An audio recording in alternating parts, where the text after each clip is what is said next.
Okay, so I know my past few videos have been very child support focused and child rights focused, but I thought, in light of the news and what happened, I'd like to talk about my feelings on Charlie Kirk's death. And I know this has been I don't want to say a hot topic, but a it's been a minefield, and I'm gonna walk into this minefield because opinions on Charlie Kirk's death have gotten a lot of people fired, and it's also elevated a lot of people, I would say. But I want to just talk about how I felt. This isn't me. Like I said, I'm not looking for subscribers. I'm looking for, I guess, a voice. I'm looking for logging that I existed. Um, and for and if it gets convoluted into the dark web, that's fine too. But yeah, I guess it's for therapeutic reasons. But it has been something that's been on my mind and it's been all over my feed. So I would just say it to myself how I feel about it. Um, I wasn't introduced to Charlie Kirk until the South Park episode. That's when his name was just on the back of my mind. I think it must have showed up on my feed, you know, another liberal gets totally destroyed. And I always thought that was, I always watched, the Whatever, Fresh and Fitness. I've watched Whatever, and I think he was there too. Um, so it wasn't until the South Park episode to where I basically knew him by his name. Uh, and then I kind of remember those like, oh yeah, he has been on a few of those other podcasts. The Red Pill, and I've been into Red Pill for a little bit ever since my divorce, and he, I guess I didn't agree with everything he said. I when he got really religious, it started making me a little uncomfortable. He he did say, I don't know if his opinions on transphobes. I don't know how I couldn't really get into that. But there were a lot of things that I thought he said were really good, especially when it came to fathers' rights. Especially when he showed this that one out of uh, three out of four black children grow up without a father, and it's a cultural thing, and it shouldn't be that way. What he was basically saying was that he wasn't even talking about black people in general, but he did point out the statistic that black men are primarily raised by single mothers, and one out of five, no, three out of four black citizens are raised by a single mother.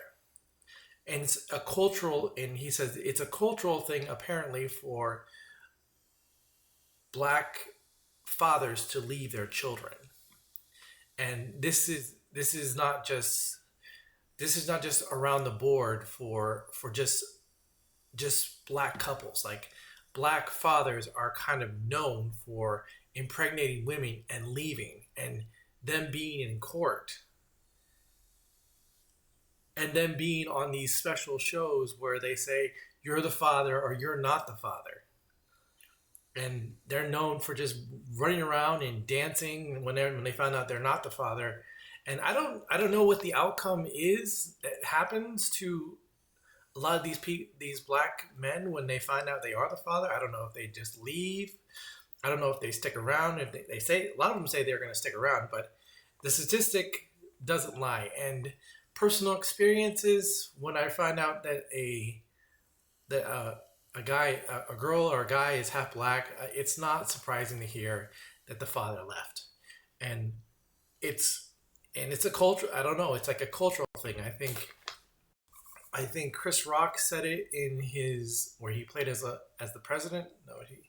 No, he played as a rich white guy, and he said that black people are known for doing two things: running and screwing. And that's funny. And it might be an old joke, it might be outdated, but it came from the mouth of a black man, and so people laughed because it was probably because it was true, but it was also kind of sad. Now I am a I don't want to say a single father, but I am a baby's daddy. I think the word I would use for it is, and the fact of the matter is I can't see my son. I want to see my son, but there's clearly a statistic that shows that there's a connection between single mother household homes and criminal activity. And Charlie Kirk was trying to present that. It wasn't even a black thing, but he did bring up the black statistic that 4 out of 5 black people grow up without a father, and that's a cultural thing, and it's not good. But it was a number, and it is a number as existed, and pointing at it and saying, by the way, this statistic is real. It's the truth. It's a number, and numbers can't hurt you, but they can't. Well, numbers will tell you the truth. That's the thing, and that's the truth that a lot of black people don't want to hear, because they always think it was like, well, I'm the exception. I grew up with my dad, and yes, there's always going to be an exception. And the exception is always going to step up and say, I'm the exception. My dad is here, and here's my dad right next to me. But the rest of the black people, they're like, well, that's not us. And it's shameful, I suppose. The shameful don't really step forward. The exceptions step forward because they feel that they're exceptional. And maybe they are. But the exception is not the rule. The statistics don't lie. The numbers don't lie. And it's there.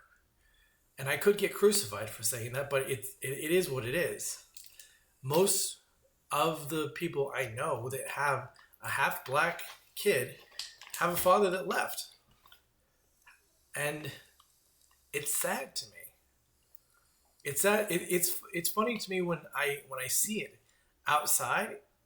Like, things affect you differently. Like, when you find out they're on the news, I mean, you can believe it or don't believe it. But when you see it in your personal life, it's like, well, yeah, duh. That's just the way they are. They're not known for being good fathers. But then I became a father, and then I became a divorced father, and you realize that how incentivized, and Charlie Kirk said this as well, is he said,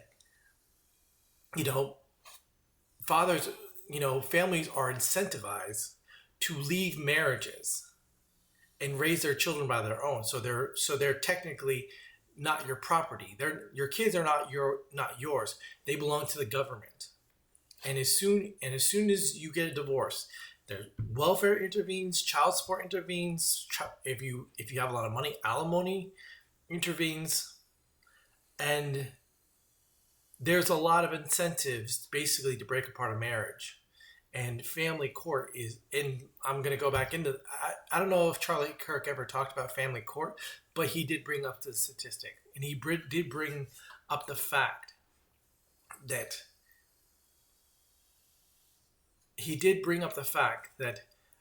families are incentivized to break apart their marriage. And if Charlie Kirk were alive today, and I were to show up to one of his speeches, I would tell him, by the way, I'm a divorced father, and I can tell you are absolutely correct, and I can tell you why, and how the family court would profits on the misery of our children. And I don't know. It's like I wish he were still alive, and I wish he came to San Diego, and I wish I could show up to one of his things and tell him what's been on my mind, and maybe he would Maybe he would, but him dying is, it did spark an outrage among the community, and but I feel like his message could have been so much bigger, and it's over. He's gone, and I don't know if there's anyone else that's going to. In the field, and the thing about it is there's a level of fear now, um, and the left. I don't know. It's like I understand. I see the left getting fired for their opinions on Charlie Kirk's death, and it's disturbing to me. So, yeah, as far as I was concerned, I feel like his life could have been better. His life could have been so much more than just an assassination. Um, that's how I feel about Charlie Kirk. His death was a complete waste. And if there were things that he said that offended people, I maybe his opinion could have changed. So, and I'm not saying that.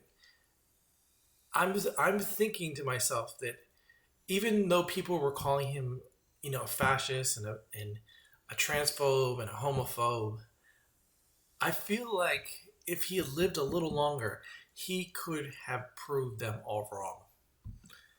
And he doesn't get to do that.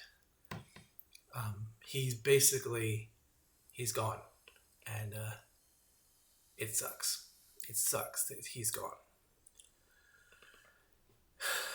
And I would have liked to have met him, but I never will. But yeah, and I don't even think it's like I could say his message, his message lived on, but his message could have been so much bigger. He could have said more. He could have appealed. He could have run for office, for Christ's sakes. I mean, he went to those college campuses and was saying his piece, and basically saying that I'm not talking to students. I'm talking to voters, to young voters. And I don't think the left. I don't think he could have ever made the left move from their opinions, because these homicides, these mass homicides keep happening. Um, and every single time one of these homicides happen, the liberals go through the same tone. They say we need to get rid of the guns and the guns. And if Donald Trump were to sign a letter right now, he can remove all the guns, so these type of crimes wouldn't keep happening. But the funny thing about it is, every single person that committed these crimes are left extremists. So, and the funny thing about it is, they're calling the right fascists and Nazis, but let's go down in history, and let's look at the fact that a lot of tyrants removed the civilians' rights to carry arms before they came into power. Hitler removed all the Germans' guns before he got into power. Stalin did the same thing. And the left just have an agenda where it's like, we need to remove them, we need to remove them. And you think that Hitler didn't push those agendas onto people? You don't think he used fear to say guns do terrible things and this is what guns can do and you should get rid of them, you should get rid of guns? You think that he didn't have views that the liberals have right now, just so he can unarm the civilians and put himself completely in control? I'm pretty sure he did. Like, I'm not a historian, but I'm pretty sure however they came into power, there was an agenda that was very similar to liberal views right now, that basically say all guns are bad and we need to get rid of them. But the thing about it is it's the liberals that are using them. And if we get rid of our guns, Who do you think is going to have the guns? Well, obviously the people that are using them. So, I mean, if you're going to call anyone a Nazi, I mean, that's very similar to what the Nazis did. So the libs are right there with the Nazis. Like, I don't know why you keep calling all these people fascists and keep calling them Nazis when you're the one acting like one. You're saying get rid of our guns so the people with the power can have the guns. And the people with the power, the people that have the guns are using them. Somebody once asked me, if nobody believed in killing, if everyone thought killing was wrong, and nobody wanted to kill anyone, there wouldn't be any war. And I said to her, if everybody thought like that, if everybody thought there's no reason to kill anyone, it would take one person, just one person, who thought killing was okay or killing was right to be king of the world. Because if nobody wanted to kill that person, and that person believed that he should kill, that person would be king of the entire world. Because nobody would kill him, no one would want to kill him, because no one would believe in killing, except for that one person. So, no, I don't think it's right. I don't think it's right to be passive. And I don't think it's right to remove our guns. I don't own a gun, but I like the idea that we can rise up against our own government with arms. And even though the liberals are doing it right now, they are killing our kids, and they are killing our schools, and they are killing our politicians. But we can still defend ourselves. And yeah, I'm greatly afraid of guns. Like I'm always like, and rightfully so. I know what they can do to people. So, I've been working security for a long time, and I'm always like very gun control. And I don't know if you've ever been in the combat zone, but I've been in a few, I don't want to say firefights, because I didn't fire at anything that was, that I thought I killed. But I fought, I fired, and I don't know what my bullets hit, but I know other people fired. And I felt like a rush. But I was there with my friends. I was there with colleagues. And I was shaken up, and there was adrenaline going. And we reported, and we went through, I was mentally evaluated. But for the most part, I was okay. But when I was most terrified when I was overseas was when I didn't have my gun. When I was alone. I was running around this little PT track with my vest on. And because I had just failed because I had a job where I wasn't doing PT 5 times a week. Or running through, well, I went to the gym every single day, but I wasn't doing any cardio. And so I was training myself. And I obviously couldn't train myself with my rifle in my hand, so I kept it in my room. And I was running around this track, and I was trying to do like 3 miles, and the bullets came on my left side, and I got down. And I paid pause, but God, I was scared. I was so scared. And, I kind of wanted them to think that they shot me. So I stayed there for like 5 minutes, and then I crawled to cover, and then I went back to my barracks, and I told, hey, I just got shot at. And the funny thing about it is my friends got up and said, they got suited up and they got their armor and they got their rifles. Like, I was like, what are you doing? It's like, well, if they're fighting over there, we want to go. And I was like, are you fucking kidding me? He's like, because I was scared. I'd never been so scared in my life.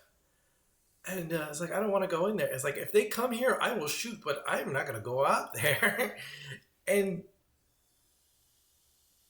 look for them.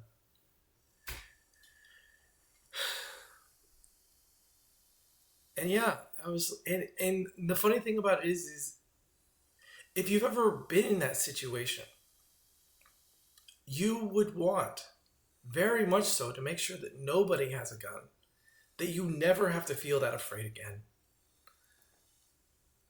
And yeah, when the victims of these massacres happen and they testify and they say, yeah, please, I never want to see a gun again. Get rid of them all because we're scared. But when you have people next to you and you know they have your back and you have your gun and they have yours, you never want to lose that thing. Ever. You will hold on for dear life to that rifle and pray that you have enough ammo. And when it's done and it's over, you're great. You're not great, but you can move on. You can do your job. But yeah, that's how I feel about guns. They're necessary. And it sucks that Charlie Kirk died. It sucks that these liberals are committing all these genocides. And the funny thing about it is, I think 5 years ago, there was like another incident in a church. And Trump was on his first presidential term. And there was a church and there was fire and one person died. But one person died and the guy was shot. Whoever was in the pews had a gun on them. And when he started opening fire, he got fired on and he died. And, the liberals said the same thing they always say, or maybe even the victims. The victims said, we need to get rid of all the guns. We need to get rid of the guns. The guns are scary. The guns are terrifying. And Trump basically said, that could have been so much worse. It's a tragedy that someone died, but if there wasn't somebody there with a weapon themselves, that could have been so much worse. And he's right. It could have been worse. It wasn't like the school shooting that happened on September 5th. It wasn't like the one that happened at the church. And there were no people with guns. And I don't think another person with a gun could have prevented Charlie Kirk's death. Like I said, I think after the South Park episode, he was getting up there. And so when he started making his appearances, God, man, people hated him. And it's funny to me is like, and it's funny to me because I'm also watching interviews of like how other people feel about it. And they're like, I don't want to say, yes, there are the kinds that are celebrating Charlie Kirk's death, but the students are like, very much like, well, yeah, he had these views and I didn't agree with them, but we should get rid of the guns. And that's all they can focus on. It's like the guns.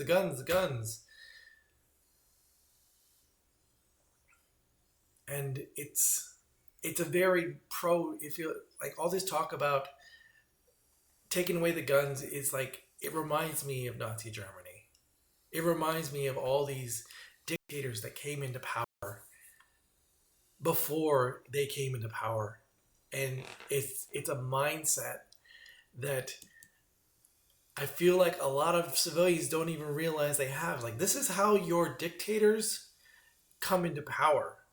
And they reign supreme, and they start invading, and they push a doctrine that is that seems to be God given or some kind of given, downright crazy, and they kill tons of people. Stalin killed a bunch of his people. You know, Hitler killed a bunch of people, and they did it all once they knew that the civilians were no longer a threat. So when people, when the conservatives are called fascists and they're called Nazis, I'm like, are you serious? Read your history and find out how these Nazis came into power. It's so stupid to me. And Charlie Kirk, his messages as far as fathership was concerned, and how, on his views on guns, were things that I passionately agree on. But I didn't agree with his religious takes. I didn't agree with his views on transphobia. When he picked up that Bible, I feel like he's going to say something really stupid. And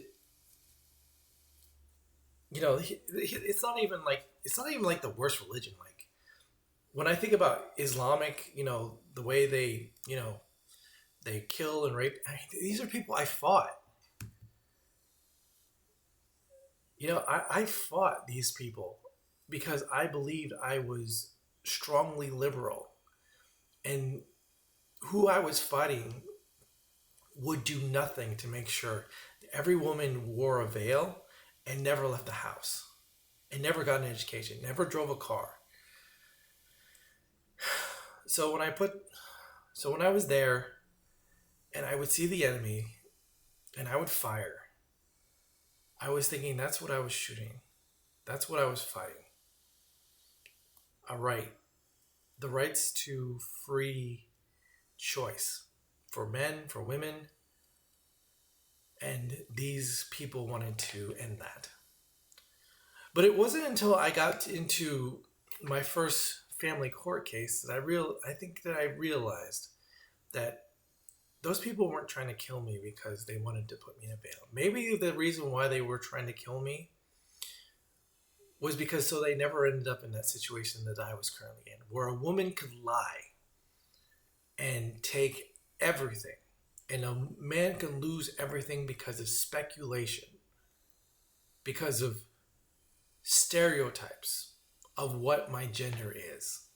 And I'm not going to be, and my son's kidnapping, and I'm going to use the word kidnapping, is being used as a form of extortion. Basically, I am guilty until proven innocent. And I would have loved to give Charlie Kirk that information, because I think he could have said something about it. And I don't know if he would have died, or maybe I would have died. But I think my message and my stick, as far as my video uploads are concerned, are about equal rights for fathers. And he believed in that. And I believed in him. And I believe in his message. And every person who keeps mocking him and saying all this shit is not true, you know, I don't want to say it's not true, because I don't know everything he said. I only saw the things that I agreed in. And when he said something that I didn't agree with, I just turned it off. But for the most part, or even if it was boring, like I think he was talking about what's going on in Israel, you know, it's like, that doesn't affect me. It doesn't bother me. It's like, okay, there's shit going on in Israel. Okay, there's shit going on in this war zone. It doesn't bother me. But I knew Charlie Kirk by name before he died. And I know there's a bunch of stuff happening. There are wars. There's always wars. But I knew him by his full name. So when he got killed, it was shocking to me. And you know, I was thinking, you know, people would affect it, like treat it like Kennedy, like when Kennedy died. And it was tragic, and it really sucked. And he's I think Kennedy stood up for like the mafia, and that's why he died. But yeah, Charlie Kirk didn't stand up against the mafia. He would just very stupidly, he just surrounded himself with a bunch of college students. He surrounded himself with people who hated his opinion.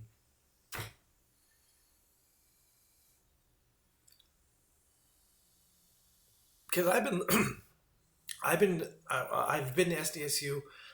I've been, I've had the political agenda before. I've had liberals' view. I've talked to religious people and told them, why are you endorsing Christianity? Why don't you try endorsing something else? And they say, well, I think Christianity is good. And I was like, well, have you ever taken a sociology class? Because if you study sociology, you realize that all the religions are basically the same, but they use it.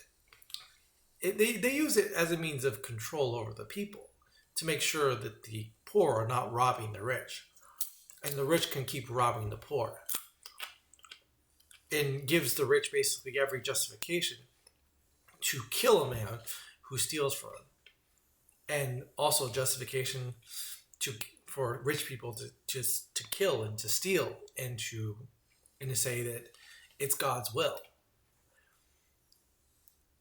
So that's how I feel about religion. That's how I feel about not just one, but all of them. Islam, for its environment, those desert places.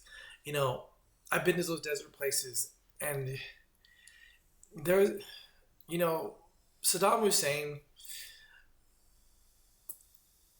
he kept order in that place.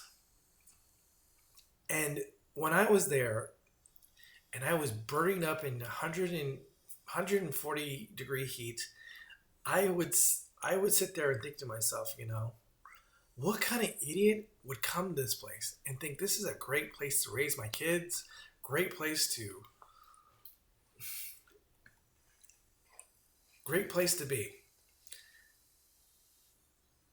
And it baffled me. I was like, why would you want to live here? This place is hot as balls. You can't grow anything. And when it came down to it, I feel like what kept that religion together was that very, very strict doctrine that said, your woman needs to stay in a veil. Your woman needs to stay at home. Your woman needs to not get educated, because your woman is a distraction that you will need to survive this place. And she can't be out there working in the sun, trying to help you pay the rent. That woman needs to stay indoors, because that woman is the key to our society, and you need to keep that thing protected. And I did say thing, because it's essential to any government. That woman, that thing can't be out there in 140-degree weather working like a field slave, because your offspring is not going to survive. So they use religion to basically justify it. And they kill women to basically say, this is what's going to happen to a woman if they try to go out in this fucking weather. If they try to go out at night. Because to keep this society together in this fucking wasteland, this is what you have to do. This is how you survive. And you keep your property at home. And yes, I used a woman for property. And I use it to justify the religion of Islam, because that fucking place fucking sucks. It's hot. There are spiders. There are predators. There's even things that will bankrupt you. There's like a desert turtle that if you come near it, it'll wet itself and die from dehydration. And if you kill it, you can basically you can kiss your financial province away, because environmentalists are going to fuck you over. Um, that's what I was told when I got there. If you see a turtle, do not go near it. That's an endangered species, and if you go near it, you'll die. And not to mention the camel spiders that are about this big. Like, I'm sorry, it's like that big, and the scorpions. It sucks there, and who knows what else. I mean, there could be. I mean, yeah, like that place sucks, and Islam does make sense in that environment. But coming to Southern California, we have Christianity, we have libertarian, we have libertarianism. I'm going to go ahead and call it that. I'm not going to call it Christianity. I'm going to call it libertarianism, which is this crazy that you can be whatever gender you think you can be. And when you live, I guess when you live in Southern California, it's like you're not really suffering because of the elements. You're kind of all right. If you were to get kicked out of your house, you could live in your car year round and you would be fine. You would just have to eat. And heck, I mean, there are these plants outside that grow seasonal. They grow in the bushes and they're red. You could eat those things. They're actually really good. And they grow outside everywhere. So, and they grow really good on salad. Sorry, I'm digressing. But yeah, we have these bushes things and they have these red plants and they're really good. But yeah, and you see them everywhere. They're spiky as hell and they're green and they grow in the bushes, but they produce these red fruits and they're really delicious. And every time I pick one up, everyone thinks I'm crazy. And it's like, what? They're delicious. Try it. It's really good. It's like, oh man, those things are growing everywhere. It's like, you could just eat them. Yeah. So yeah, they're really good. But yeah, just like a little example, I've seen like wild wild avocado trees in Southern California, and pomegranates too. So yeah, I mean, I'm just saying that the land of Southern California, on this place in the equator, you're not going to suffer a lot. Not like you would in Iraq or Canada or Mexico, because the environment takes care of you. So you have to find something else to suffer about. And it feels like that's what libertarianism is. It's internal suffering. It's imaginary suffering where you have to pretend like you have all these problems. Like, oh, I'm not the gender that I was born into, or I'm not the sexual orientation that I want to be, or I'm not the species that I want to be. And I need to create problems, and I need to create drama, and I need to ruin my marriages over and over again, and I need to bitch about money. That's California. I don't know how things are in Florida, but yeah, women's rights. And for Christ's sakes, as it sits right now in California, it's really expensive. So a man and a woman have to go out there and work to pay the rent. It's really hard for someone to basically be that kind of conservative parent where the man goes out and earns the bread while the wife gets to stay home and raise the kids.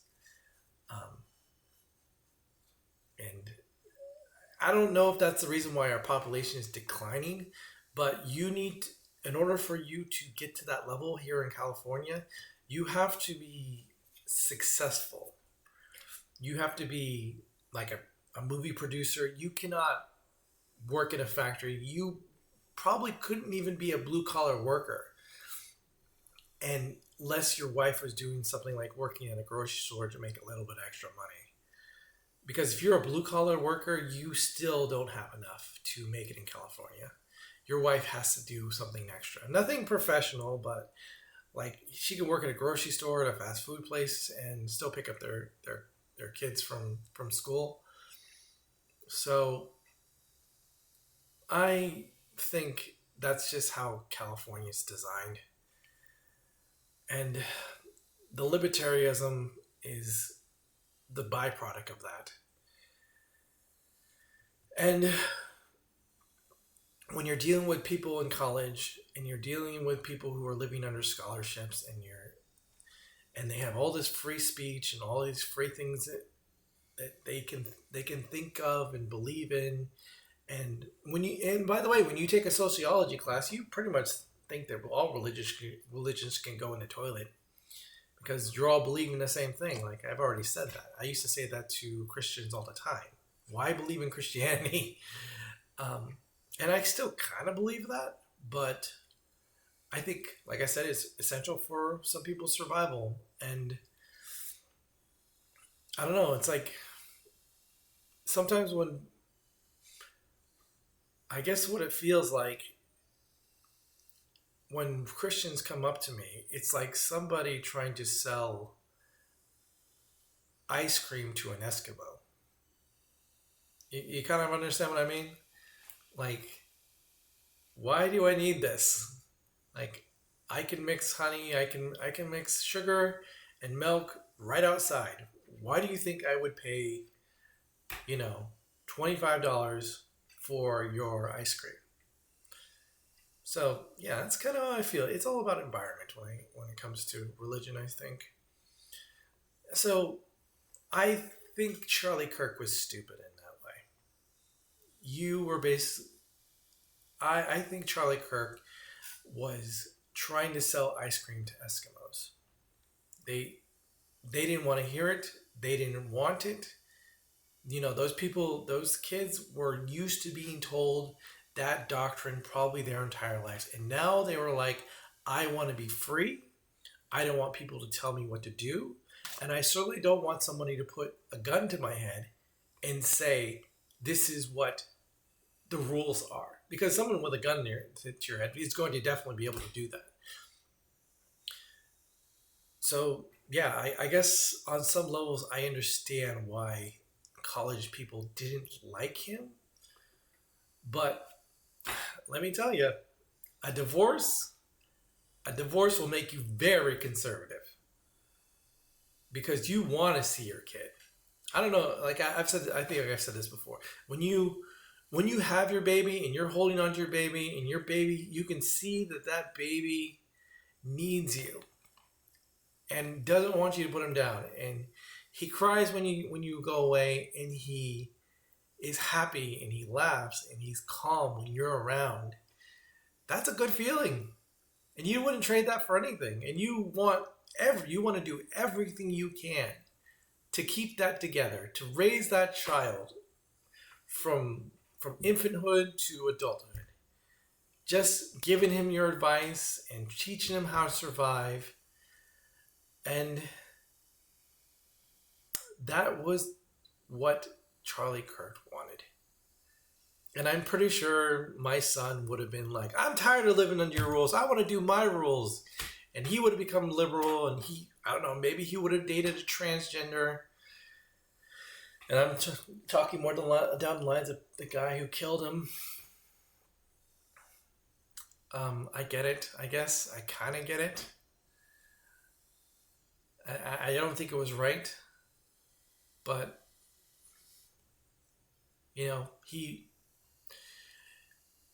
he followed liberal views, and he probably believed in guns. So he was like a weird combination of both. And that's not what conservatives want. And unfortunately, as it seems right now, it seems that's what liberals want. And I dread the day that the liberals decide to pick up guns and say, let's go to war because we're tired. I don't know if they could shoot straight, but I'm afraid I'm going to be on the conservative side this time because I want to be a dad, and I don't get to be a dad because of conservative views. I don't get to be a dad because of female rights. I won't say equal rights because they're clearly not equal rights. They're clearly feminine superiority rights. And when you, and God, I would have loved to tell Charlie Kirk this is what's going on, and these are the statistics, and this is basically what's happening, and you need to let these college kids know that marriage is a trap, and it needs to change. If you really want some of these, if you really want some of these students to be okay with your conservative views, your family views, because maybe nobody told him. Maybe nobody told him the trap that was divorce, and maybe nobody told him how many of those college kids probably came from single mother homes and were told very liberal views by their single mothers.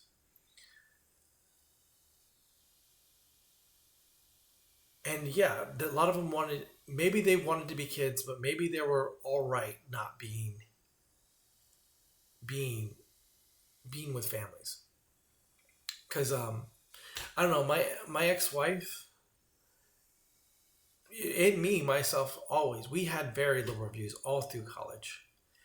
And then one day she came when she was working. She came home and said, I don't want to go back to work. I want to stay home and be a housewife. And my libertarianism was like, what the hell are you talking about? Why did you go get an education? Why aren't you doing the thing that you said you wanted to do and you were fighting for, and you went to 10 years of college to accomplish? It was on and off, and because of COVID. But yeah, it was 10 years. 10 years in school so you can do what you want. And now you can finally do it. And now you're telling me you want to be a housewife? My libertarianism was like, what the hell is wrong with you? What happened to everything we believed in? What about everything you worked for? The thing about it is, school is very liberal. They let you do whatever you want. They let you rack up your debt and say or do whatever you want. Doesn't matter. You just need to pass your classes. It doesn't matter what you say. So you can say whatever you want. But when you go to work, and even if you're working with men, you realize you want to be conservative. It sucks working with men. It sucks working. You want to be home with your kid. And I was blessed to be able, I was blessed by COVID-19 that I got to spend so much time with my son. I was blessed by the liberal views that I got to take care of my son through infanthood and a little bit into kidhood because of COVID-19. And as much as, I don't know, liberal women like to see taking care of children as some kind of oppression, go ahead, call it oppression. I mean, it leaves more time for us dads to basically raise our kids. But I don't know, it's like when my ex-wife started working in her field, in a real career, not a job, a real career, she didn't want to do it anymore. And I didn't believe that. I didn't want that. But now, I really wish I hadn't had those views. Because maybe I should have been working. Maybe I should have never let her have an education. Maybe I should have just impregnated her as quickly as I could and said, I will provide. But, and I think I can do that now. But my divorce is done. That's for someone else. That's for someone a lot younger, a lot prettier, and probably has a lot different views than what my ex-wife probably believes in now. But yeah, Charlie Kirk, rest in peace. You should have lived longer. Your message could have reached more people. You had views that I agreed with. You had views that I didn't. And even though your death has sparked way bigger than maybe if you would have stayed alive and died of old age, I think I would have preferred if you would have lived. And it really shocks me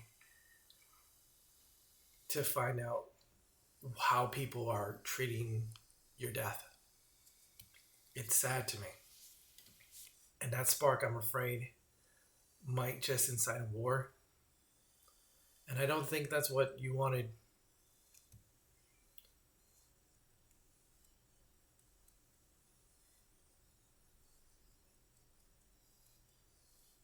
But here we are. Rest in peace, I suppose. Because it's not.